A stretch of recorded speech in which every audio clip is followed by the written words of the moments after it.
هلا أصحابتي السلام دمانتين مeel walba joogtaan walaashii min xafiis oo idin leh habeen wanaagsan aad idin jecelahay dhammaantiin caawadan oo faraxsanahay waayo faraxsanahay saaxiibkii marna seegayga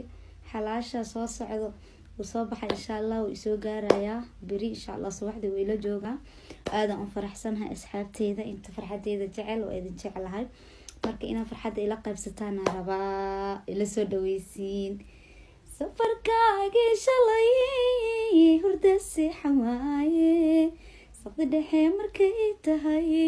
salal baan la toosaa samirkaan bajaayo sama igu